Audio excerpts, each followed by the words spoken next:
চাইলেই কোনো সরকার জনগণের টাকায় একটা রূপপুর পারমাণবিক বিদ্যুৎ কেন্দ্র বা একটা পদ্মা সেতু করে ফেলতে পারবে না। তবে শেখ হাসিনা সেসব করেছিলেন, পেরেছিলেন। এসব প্রকল্পের জন্য দাতা সংস্থা ও বিদেশিদের থেকে বড় অঙ্কের ঋণ করতে হয়েছে ঠিকই, তবে এটাও একটা কৃতিত্বের ব্যাপার। যে কোনো সরকার চাইলেই মোটা অঙ্কের ঋণ নেওয়ার বিলাসিতা করতে পারবে না, সেজন্য দরকার হবে সরকারের শক্তপোক্ত অবস্থানের। শেখ হাসিনা ঋণ নিয়েছেন, আবার দেশের টাকাতেও মেগা প্রজেক্ট বাস্তবায়ন করেছেন।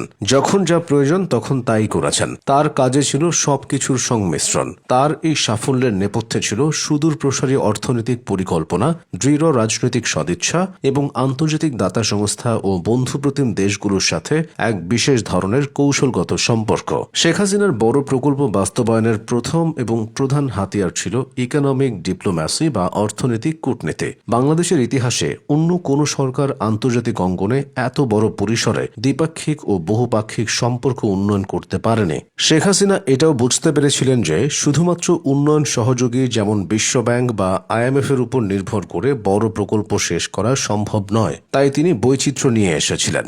জাপান, চীন, রাশিয়া এবং ভারতের মতো দেশগুলোকে তিনি বাংলাদেশের অবকাঠামো উন্নয়নে বড় বিনিয়োগকারী হিসেবে যুক্ত করতে পেরেছিলেন।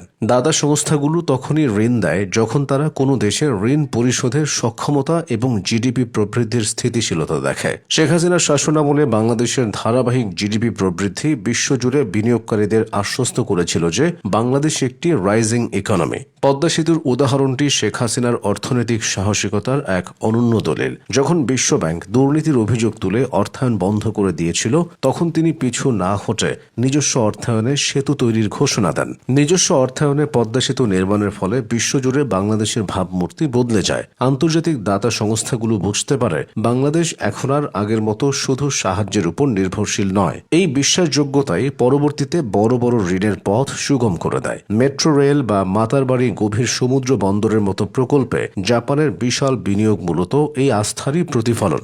ঋণ নেওয়ার ক্ষেত্রে শেখ হাসিনা অত্যন্ত কৌশলী ছিলেন। তিনি উন্নয়ন সহযোগী দেশগুলোর সাথে এমনভাবে দর কষাকষি করতেন যাতে ঋণের শর্তগুলো বাংলাদেশের সার্বভৌমত্ব বা দীর্ঘমেয়াদী অর্থনীতিতে চাপ সৃষ্টি না করে। রাশিয়ার কাছ থেকে রূপপুর পারমাণবিক বিদ্যুৎ প্রকল্পের জন্য ঋণ নেওয়া কিংবা চীনের কাছ থেকে কর্ণফুলী টানেলের জন্য সহজ শর্তে ঋণ পাওয়া, এই সবই ছিল তার উদ্যোগ ও কূটনৈতিক সফলতার ফসল। অনেক উন্নয়নশীল দেশ যেখানে ঋণের ফাঁদে পড়ে যায়, সেখানে বাংলাদেশ মেগা প্রকল্পগুলোর জন্য এমনভাবে তহবিল সংগ্রহ করেছে যাতে ঋণের বোঝা জিডিপির তুলনায় সহনীয় থাকে। দাতা সংস্থাগুলো শেখ হাসিনা সরকারের আমলে ঋণের অর্থ ছাড় করতে স্বাচ্ছন্দ্য বোধ করত, কারণ তারা দেখত প্রকল্পগুলোর বাস্তবায়ন গতি অন্য যে কোনো সময়ের চেয়ে দ্রুত।